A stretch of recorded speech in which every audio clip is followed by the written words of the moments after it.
The fascinating geological formations that make up the great Monument Valley are truly something to behold. They don't quite look like mountains, but most don't know the technical term to call them otherwise.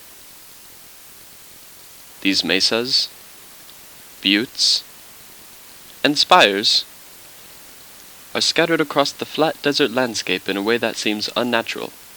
However, it is indeed only the forces of Mother Nature that could create something so beautiful. To understand how these monuments came to be, we must look at them not as structures that were built up, but as the final remnants of a massive plateau that was completely stripped away. It is a grand demolition project that began nearly 70 million years ago, when tectonic forces slowly pushed the Earth upward, leaving behind a giant elevated rock cake split into 3 distinct zones. At the bottom lies a skirt of soft, crumbly shale slopes. In the middle stands a massive solid wall of vertical red sandstone, hundreds of feet thick, and acting as a shield at the very top, a thin caprock layer of incredibly hard stone. Originally, that hard caprock wasn't separated. It was a solid, unbroken blanket covering the entire region.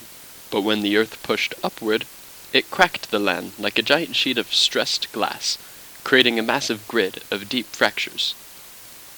Water rushed into those cracks first, acting like a slow-motion saw that sliced the plateau into giant squares. Once separated, the desert wind and winter ice attacked the sides, causing massive vertical slabs of sandstone to collapse over millions of years. The monuments aren't pre-made, they are just the stubborn, protected centers of those original giant squares that haven't fallen yet. Through this process, we can actually read the age of the desert just by looking at its geometry. A wide mesa is youthful. As it shrinks, it becomes a middle-aged butte. Eventually, the protective caprock fails entirely, leaving behind a fragile, dying spire, the final gasp of a monument returning to dust.